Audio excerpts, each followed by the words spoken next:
कार्य करने की इच्छा शक्ति होनी चाहिए। पहले आतंकवादी भारत के अंदर विस्फोट करते थे, जगह जगह विस्फोट होते थे, और कांग्रेस और सपा की सरकार क्या कहती थी? कहती थी बहनों भाइयों, इनके द्वारा क्या कहा जाता था? कहा जाता था आतंकवाद सीमा पार से। और अब आतंकवाद और नक्सलवाद की समस्या का समाधान तो हुआ ही है, लेकिन अगर कहीं जोर से पटाखा भी फट जाता है ना, तो पाकिस्तान पहले सफाई देता कि मैंने नहीं किया, मेरा कोई क्योंकि उसे मालूम है ये नया भारत है, छेड़ता नहीं, लेकिन कोई छेड़ता है तो उसको छोड़ता भी नहीं है।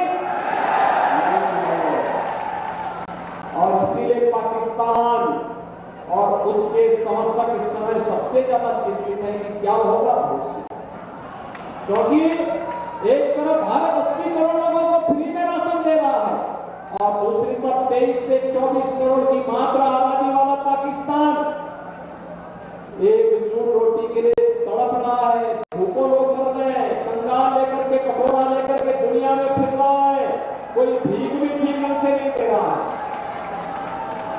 भाइयों, इसीलिए हम लोग आए आपके पास कहने के लिए, चुनाव आज एक निर्णायक दौर पर पहुंच चुका है। एक तरफ जो राम को लाए हैं वे आप चुनावी मैदान में वे भारत का सम्मान बढ़ा रहे हैं, भारत की सुरक्षा पुख्ता कर रहे हैं, भारत के विकास कार्य को आगे बढ़ा रहे हैं, गरीब कल्याणकारी योजना का लाभ बिना भेदभाव के तबके को दे रहे हैं।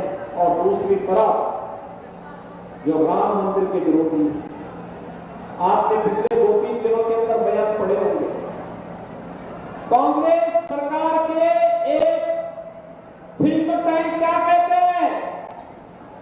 कहते हैं कि राम मंदिर बेकार बना, अनावश्यक बना, और समाजवादी पार्टी के थिंक टैंक भी कहते हैं बेकार बना।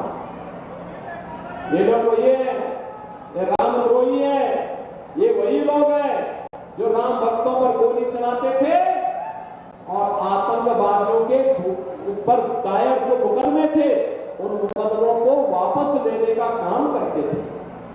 ये वही लोग हैं जो लोग राम के अस्तित्व को नकारते थे और आतंकवादियों को बिरयानी खिलाने का काम करते थे।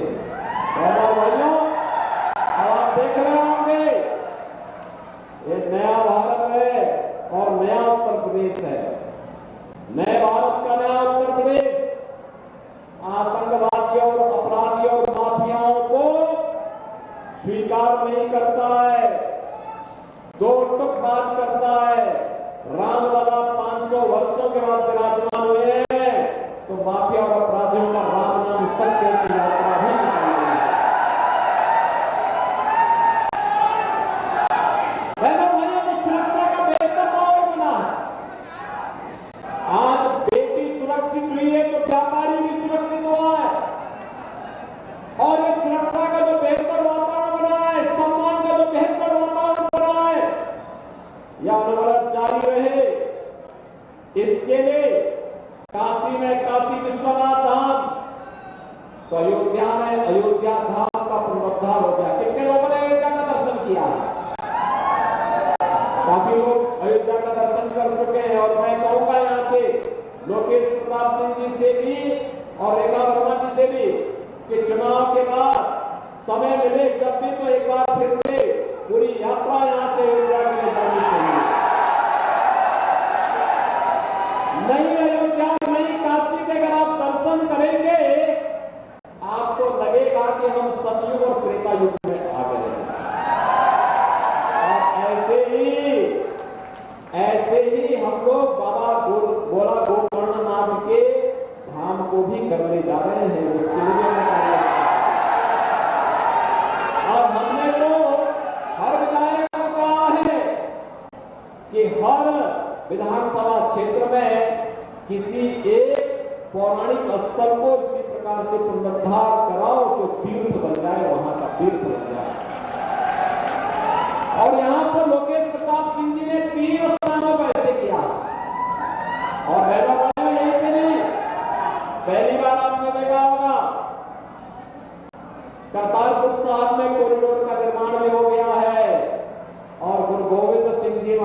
के 4 साहबजादों ने जिन्होंने सरहिंद के लिए अपने आप को बलिदान किया था, उनके नाम से 26 दिसंबर किसी वीर बाल दिवस के रूप में भी मनाने का काम भारत के अंदर हो रहा है। भाइयों, महाराज सुहेलदेव का भव्य स्मारक बहराइच में बन गया। महाराज सुहेलदेव धर्म रक्षक थे, राष्ट्र रक्षक थे, राष्ट्र नायक थे। आज उनका भव्य स्मारक हमारी सरकार ने, भारतीय जनता पार्टी की सरकार ने जिस स्थान पर महाराज सुहेलदेव ने सालार मसूद को मार करके भारत की रक्षा की थी, भाइयों, उसी स्थल पर भव्य स्मारक बनाने का काम कर दिया गया है। और इसीलिए मैं आया हूं आपके पास। ये सत्ता हमारे लिए केवल सत्ता इसलिए नहीं कि हम उस सत्ता में राज करें, ये भारत को दुनिया की बड़ी ताकत बनाने के लिए मोदी जी को तीसरा कार्यकाल आवश्यक है। और इसी के लिए भारतीय जनता पार्टी ये तो परिवर्तन आपको दिखाई दे रहा है। ये चमत्कारिक नेतृत्व है मोदी जी का, उनके कारण ये सारी चीजें हो पा रही हैं। और बहनों भाइयों, इसीलिए लोग आए हैं कि भारतीय जनता पार्टी ने पूरे देश के अंदर अब तक 3 चरणों में चुनाव संपन्न हो गए हैं।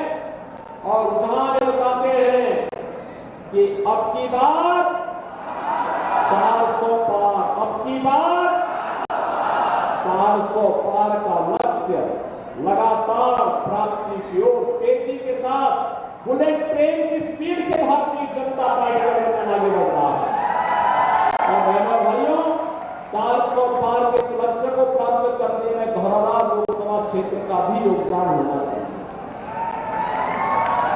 क्योंकि हम लोगों ने मोदी जी को आश्वासन दिया उत्तर प्रदेश की तरफ से कि उत्तर प्रदेश 80 की 80 सीटों पर कमल खिलाने का काम करेगा। 80 कमल के मालाओं की एक फूल माला मोदी जी के गले में डालेगा। और इसीलिए मैं आप सबका आह्वान करने के लिए आया हूं कि धौरहरा सीट से श्रीमती रेखा वर्मा जी को आप चुनाव जिता के भेजेंगे ना? भेजेंगे? पीछे तक मुझे बताओ, और पीछे तक गेट के पीछे में लोग काफी बड़े संख्या में खड़े हैं। सभी लोग सहमत हैं? इधर सभी लोग सहमत हैं? लेकिन बहनों भाइयों, आपको एक काम करना पड़ेगा। रेखा वर्मा जी हमारी राष्ट्रीय पदाधिकारी नहीं, पूरे देश के अंदर उन्हें घूमना पड़ता है, भाजपा के लिए कार्य करना होता है, महिलाओं के लिए, नौजवानों के लिए, गरीबों के लिए, किसानों के लिए, उनके मुद्दों को लेकर के उन्हें जाना पड़ता है। आपको स्वयं ही मोदी जी का प्रतिनिधि बन करके, श्रीमती रेखा वर्मा जी का प्रतिनिधि बन करके घर घर जाना होगा। केवल का चुनाव है, आज 9 मई हो गई है, मात्र 3 दिन चुनाव प्रचार के बचेंगे। इन 3 चुनाव 3 दिन के अंदर घर घर जाकर के कमल खिलाने के लिए जनता जनार्दन के पास जाएंगे। आप जाएंगे? सभी लोग जाएंगे? कमल खिलाने में योगदान देंगे? चुनाव के दिन पहले जलपान फिर मतदान के कार्यक्रम के साथ जुड़ेंगे? अपने साथ 2-2 परिवारों को मतदान करने के लिए प्रेरित करेंगे? तो फिर मेरे साथ बोलेंगे, भारत माता की